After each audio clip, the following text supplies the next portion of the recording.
Bueno, hay algo que no encaja en Bruselas. Y no en la periferia, no. En el corazón mismo de las instituciones europeas. Es que estamos viendo imágenes casi surrealistas, ¿no? La policía belga entrando en oficinas del Servicio Europeo de Acción Exterior, llevándose discos duros, registrando casas de funcionarios. Es una imagen que choca, la verdad. ¿Y el motivo?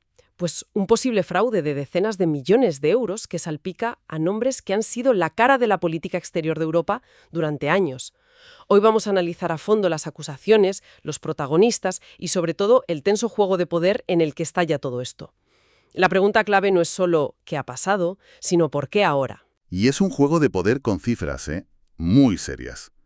La Fiscalía Federal belga lo ha confirmado todo. Hay registros en marcha en el Servicio Europeo de Acción Exterior, el SEA, que para que nos entendamos es como el Ministerio de Exteriores de la UE, y también en organismos ligados al Colegio de Europa. Y las acusaciones son de las que hacen temblar los cimientos. Se habla de malversación de fondos europeos, de posible soborno y de un favoritismo sistemático que llevaría años funcionando. Oficialmente no dan una cifra, pero fuentes de la investigación hablan de decenas de millones de euros. El agujero puede ser enorme. A ver, vamos a poner las cosas en claro. Hay un nombre que no para de sonar en todo este asunto: Federica Mogherini. Para quien no la tenga tan presente, ¿quién es y por qué su nombre es, bueno, el epicentro de este terremoto? Es que Federica Mogherini no es una figura cualquiera, es una pieza central del establishment de Bruselas de la última década. Fue la alta representante de la UE. La jefa de la diplomacia europea, para entendernos. Exacto. Durante su mandato, ella marcaba la línea estratégica de Europa frente a Rusia, antes y durante las primeras fases del conflicto de Ucrania, frente a Estados Unidos con Trump, era la cara y la voz de la política exterior. Y su nombre es tan relevante aquí porque las estructuras que ahora se investigan, tanto de financiación como de formación, pues dependían directamente de ella o estaban en su órbita. Ella era, en muchos sentidos, el centro de esa red. O sea, no hablamos de una exfuncionaria más. Hablamos de la persona que dirigía todo el aparato diplomático y de seguridad que ahora está bajo sospecha. Y has mencionado la otra pata de esta mesa, el Colegio de Europa. Esto no es una universidad cualquiera, ¿verdad? Se le conoce como la fábrica de las élites europeas. Exacto. El Colegio de Europa, con sus sedes en Brujas y Bruselas, es la cantera por excelencia. Es el lugar donde se forman, donde se conocen y tejen sus redes los futuros altos funcionarios de la Comisión, los diplomáticos del CAE. Vamos, es el crisol de la llamada burbuja de Bruselas. Claro. Que la investigación apunte también ahí es muy significativo. No están mirando una rama aislada, están apuntando al tronco del árbol, al lugar donde se forjan las lealtades y las carreras. Y es que si la propia fábrica tiene un problema de diseño, ¿qué nos dice eso del producto final? De toda la élite que ha salido de allí. Aquí es donde creo que el cuándo salta todo esto es tan importante como el qué, porque el momento elegido no parece nada casual.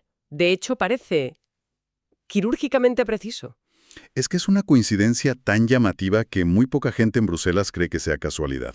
La noticia de esta macroinvestigación estalla justo en mitad de un pulso político durísimo entre el gobierno de Bélgica y la Comisión Europea. Ah, el choque por los activos rusos congelados. Ese mismo. Unos 200.000 millones de euros que en su mayoría están en una entidad financiera con sede en Bélgica, Euroclear. La Comisión, con Ursula von der Leyen a la cabeza, lleva meses presionando para usar los beneficios que generan esos activos. Que son miles de millones. Miles de millones, sí, para financiar la ayuda militar y económica a Ucrania. Una medida que políticamente suena muy potente, desde luego, pero que a nivel legal es un campo de minas.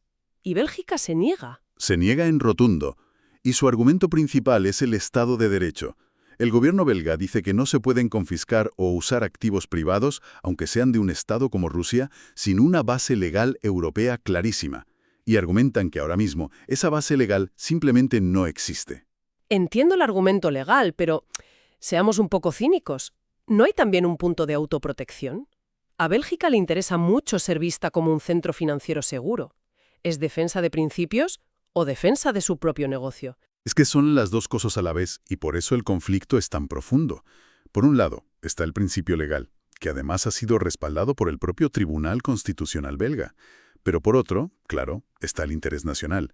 Si Bélgica permite esto, podría sentar un precedente que haría que otros países Piensa en China, por ejemplo, retirasen sus activos de Euroclear por miedo. Sería un golpe brutal para su plaza financiera. Claro. Así que tienes a la Comisión empujando por una decisión geopolítica y a Bélgica frenando en nombre de la prudencia legal. Y justo entonces, la justicia belga lanza esta bomba contra el corazón de las instituciones que presionan a su gobierno. La narrativa del aviso a navegantes es muy atractiva, desde luego. Pero supongo que habrá otra visión posible, ¿no? Por supuesto. Y es la que defienden, en voz baja, algunos funcionarios. Dicen que la justicia belga es muy independiente, pero también muy lenta, y que simplemente han tardado años en construir un caso tan complejo. Que el timing no es una estrategia, sino una pura, aunque muy inconveniente, coincidencia. El problema es que en política las coincidencias explosivas rara vez se interpretan como tales. Exacto. Sea una cosa o la otra, el resultado es el mismo. Una crisis de confianza en un momento de máxima tensión. Y ante una crisis así, con acusaciones de este calibre, lo normal sería ver una respuesta contundente de la cúpula de la UE. ¿Qué hemos visto? Silencio. Un silencio calculado y casi absoluto. La oficina de Ursula von der Leyen, la presidenta de la Comisión, despachó el asunto con una frase de manual. Respetamos el trabajo de las autoridades judiciales independientes. Y fin de la cita. Ni una palabra más. Es una observación clave.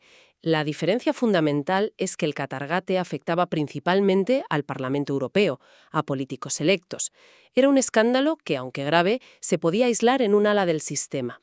Esto, en cambio, apunta al motor, a la burocracia permanente de la UE, al Servicio de Acción Exterior, que es un pilar de la Comisión. Toca el núcleo duro.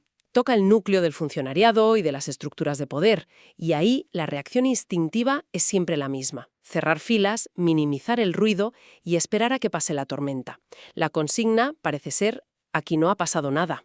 Y el propio SEAE, el organismo registrado, ¿qué dice? Lo mínimo imprescindible. Un comunicado de 2 líneas diciendo que cooperan plenamente y que no pueden hacer más comentarios. Ni una palabra sobre suspensiones de empleo, sobre una investigación interna, nada. La palabra dimisión ni siquiera se ha susurrado. Es que, precisamente por eso, algunos eurodiputados ya están usando una palabra muy cargada de significado: problema sistémico. En la jerga de Bruselas, esa palabra no se elige al azar. Para nada. Sistémico es la palabra que usas cuando quieres decir que el fallo no es de un individuo, sino del propio diseño de la máquina. Sugiere que no es un error administrativo o un caso de corrupción aislado, sino que hay estructuras, redes de poder, que han crecido durante años sin los contrapesos necesarios. Y si es sistémico, como dices, significa que cambiar a una persona como Mogherini no solucionaría nada, que el sistema está, en cierto modo, diseñado para funcionar con estas zonas grises. Esa es la implicación, sí. Mogherini fue la cara de una política exterior muy concreta, muy alineada con Washington, que movió miles de millones de euros en fondos para programas de ayuda, formación, consultorías. Cuando manejas esas cantidades con una cadena de mando tan larga y compleja, las oportunidades para que el dinero se desvíe o se use para favorecer a redes de contactos se multiplican. Y si el sistema no tiene mecanismos de control robustos y transparentes, el problema no es quién está al mando, es el propio sistema. Hay que decir que las críticas sobre esta falta de transparencia en la Comisión no son nuevas, llevan años sonando. Sí, pero a menudo se despachaban con etiqueta de populismo o euroescepticismo. Voces críticas, por ejemplo, desde partidos como la AfD en Alemania, que hablaban de un sistema de élites que se autocontrolan, eran sistemáticamente marginadas. La gran ironía ahora es que no son los populistas quienes investigan, son los tribunales de un Estado miembro fundador como Bélgica. Las mismas instituciones que han sido muy vocales exigiendo Estado de Derecho en Hungría o Polonia, ahora se ven bajo el escrutinio de la justicia en su propia casa. La imagen es demoledora. Pongamos todo esto en perspectiva, porque este incendio interno no se produce en un momento de calma. El contexto geopolítico para la UE es complicadísimo. Desde luego, la Unión Europea está bajo una presión externa brutal. La guerra en Ucrania no solo continúa, sino que está en un punto muerto muy costoso. Y sobre la mesa hay un nuevo paquete de ayuda de 50.000 millones de euros. Y al mismo tiempo la incertidumbre desde el otro lado del Atlántico, con la posible vuelta de Donald Trump. Exacto. Su postura crítica con la OTAN y su insistencia en que Europa pague por su defensa causa pánico en Bruselas. Saben que puede que pronto tengan que valerse por sí mismos mucho más que antes.